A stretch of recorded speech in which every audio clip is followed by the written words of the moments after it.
ये कहा जाता है कि हम लोग दो पैरेलल रियलिटीज में जीते हैं, एक जो एटम से बनी है और दूसरी जो बिट्स से बनी है।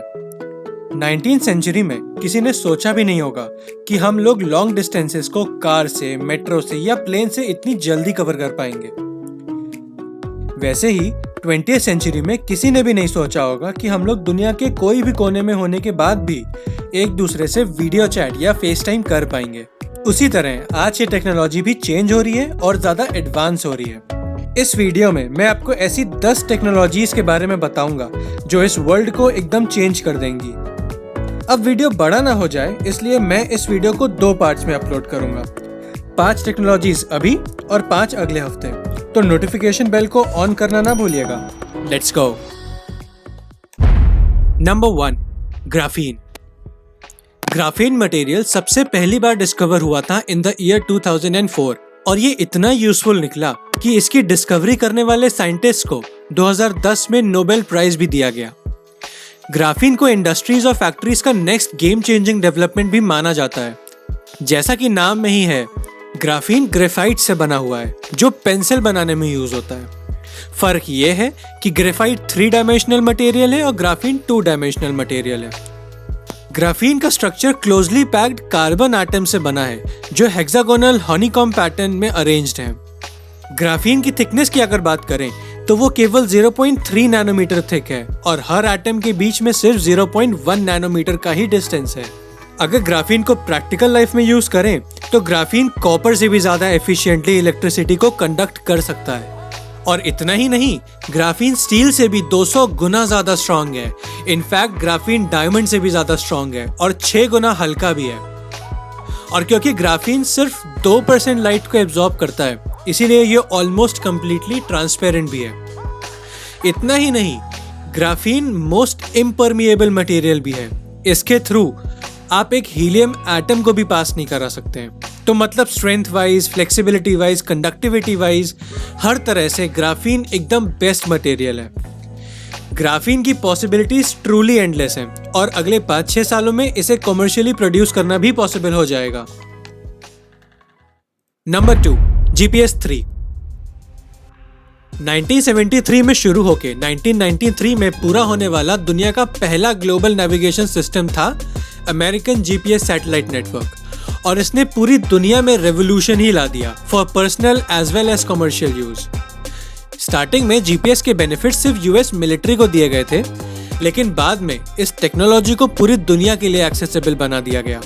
लेकिन GPS के साथ ये प्रॉब्लम्स निकल के आती हैं कि इसकी एक्यूरेसी सिर्फ कुछ ही फीट तक रहती है और पूरी दुनिया में 100% कवरेज भी नहीं है। जैसे कि जब आप माउंटेन एरियाज या डेंस एरियाज में जाएंगे तो एक्यूरेसी ड्रॉप हो जाएगी। ऑल्सो GPS के सिग्नल्स को ब्लॉक करना भी रिलेटिवली इजी है, जो मिलिट्री यूसेज के लिए तो एक बड़ी प्रॉब्लम है। इनकी ये सब प्रॉब्लम्स के चलते बहुत ही ज्यादा डिमांड है कि सिस्टम को इम्प्रूव किया जाए। ऐसी टेक्नोलॉजी ऑलरेडी बन चुकी है जो बेटर है और उसका नाम है GPS 3। GPS 3 की सैटेलाइट्स को लॉकहीड मार्टिन कंपनी ने डेवलप, डिजाइन और मैन्युफैक्चर किया है। GPS 3 में 6 सैटेलाइट्स ऑलरेडी लॉन्च हो चुकी हैं और आने वाले कुछ ही सालों में GPS 3 अपनी मैक्सिमम कैपेसिटी में काम करने लगेगा। जब GPS 3 प्रोजेक्ट कंप्लीट हो जाएगा तब सिग्नल्स आज के कंपैरिजन में और भी ज्यादा प्रिसाइज हो जाएंगे और एटलीस्ट 8 गुना ज्यादा स्ट्रॉन्ग होंगे ताकि उन्हें आसानी से ब्लॉक ना किया जा सके, जिसका रिजल्ट होगा improved safety, better signal integrity और काफी ज्यादा accuracy. Number 3, floating farm.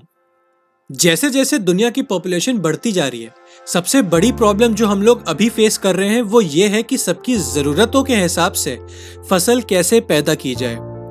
Sadly अगर फार्मलैंड बढ़ाने की तरफ कदम रखेंगे तो बहुत सारे फॉरेस्ट और जंगलों को काटना पड़ेगा, जिससे काफी ज्यादा डिफॉरेस्टेशन हो जाएगा। ऐसी सिचुएशन ना आए इसीलिए कुछ कंपनीज इसके ऑल्टरनेटिव्स ढूंढ रही हैं। ऐसा ही एक ऑल्टरनेटिव है फ्लोटिंग फार्म्स, जो ओशन के ऊपर ह्यूज कॉम्प्लेक्सेस में अवेलेबल होंगे और जहां जरूरत होगी वहां इनको ट्रांसपोर्ट भी किया जा सकता है। ऐसे फ्लोटिंग फार्म टेम्पररी होते हैं और उन एरियाज को यूज करते हैं जहां पहले से कुछ ना हो रहा हो, ताकि वो उस खाली जगह को एक प्रॉफिटेबल कंपाउंड में कन्वर्ट कर सकें। पोर्ट ऑफ रॉटरडैम जो कि नेदरलैंड्स में है, में एक फ्लोटिंग फार्म पहले से ही फंक्शनल है और सिर्फ खाली जगह का इस्तेमाल ही नहीं बल्कि एंड कंज्यूमर्स के पास में ही प्रोडक्शन करने से ट्रांसपोर्ट कॉस्ट भी काफी हद तक बचता है। Number 4, edge computing. जिस तरह से हम लोग कंप्यूटर्स का यूज करते आए हैं वो काफी ज्यादा चेंज हो गया है पिछले कुछ दशकों में, और इसीलिए टेक्नोलॉजी को भी ऐसा डिजाइन किया गया है कि वो हमें एकदम बेस्ट सर्विस प्रोवाइड करे। पहले के टाइम पे सारा काम सिर्फ एक ही डिवाइस पे होता था, लेकिन अब हम लोग ज्यादातर कामों के लिए क्लाउड कंप्यूटिंग का यूज करते हैं। जैसे ईमेल, डॉक्यूमेंट्स और बाकी हर चीज हम लोग ऑनलाइन ही एक्सेस करते हैं, और हमारी डिवाइसेस सिर्फ एक जरिया है इन सर्विसेज को एक्सेस करने के लिए। लेकिन क्लाउड कंप्यूटिंग के साथ प्रॉब्लम यह है कि ज्यादातर कंपनीज डिपेंड करती हैं सिर्फ कुछ ही क्लाउड प्रोवाइडर्स के इंफ्रास्ट्रक्चर पे, जैसे कि Amazon, माइक्रोसॉफ्ट, गूगल या IBM, जिसमें Amazon ने अकेले ही 47% ऑफ मार्केट को कैप्चर कर रखा है। जो चीजें क्लाउड पे जा सकती थी वो ऑलरेडी क्लाउड पे जा चुकी हैं, और इसीलिए इस फील्ड में ग्रो करने का बहुत ही कम स्कोप है। इसी रीजन की वजह से बाकी कंपनीज क्लाउड के एज पे काम करना शुरू कर चुकी हैं। इसका ये मतलब हुआ कि वो कंपनीज एक्सप्लोर कर रही हैं कि कैसे प्रोसेसिंग और क्लाउड स्टोरेज को फिजिकली यूजर के पास लाया जा सके ताकि ओवरऑल लेटेंसी कम हो सके। और इतना ही नहीं, ऐसा करने से प्राइवेसी और सिक्योरिटी भी इंप्रूव होगी और बैंडविड्थ कंजम्पशन काफी कम हो जाएगा। एज कंप्यूटिंग के एग्जांपल्स हैं self driving cars, smart grid, cloud gaming and so on. Number 5, self healing concrete. क्या आपको पता है कि पानी के बाद दुनिया का मोस्ट कंज्यूम्ड मटेरियल है कंक्रीट, और बिना कंक्रीट के कोई बिल्डिंग बना पाना एकदम इम्पॉसिबल है। लेकिन कंक्रीट के साथ ये दिक्कत आती है कि भले ही ये एकदम टफ और टिकाऊ मटेरियल है, लेकिन समय के साथ इसमें क्रैक्स आ जाते हैं या गड्ढे हो जाते हैं, जिससे इनकी स्टेबिलिटी पर असर पड़ता है। अगर इन सब प्रॉब्लम्स को अवॉइड करना हो तो इन्हें या तो मेंटेन किया जाता है या तो रिप्लेस किया जाता है, जो काफी महंगा पड़ता है। लेकिन रिसर्चर्स ने एक नया सोल्यूशन खोज निकाला है, self healing concrete. Concrete mix में जब बैक्टीरियल स्पोर्स और एक फूड सोर्स जैसे यीस्ट एक्सट्रैक्ट ऐड करेंगे तो एक कमाल की चीज होगी।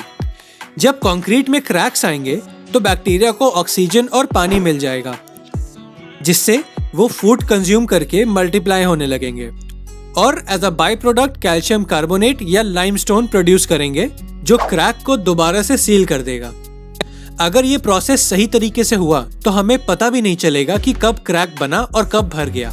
ये एक्सपेक्ट किया जा रहा है कि जल्दी ही सारी कंक्रीट में ऐसी टेक्नोलॉजी इनकॉर्पोरेट कर दी जाएगी और इससे रिलेटेड एक्सीडेंट्स पूरी तरह से खत्म हो जाएंगे।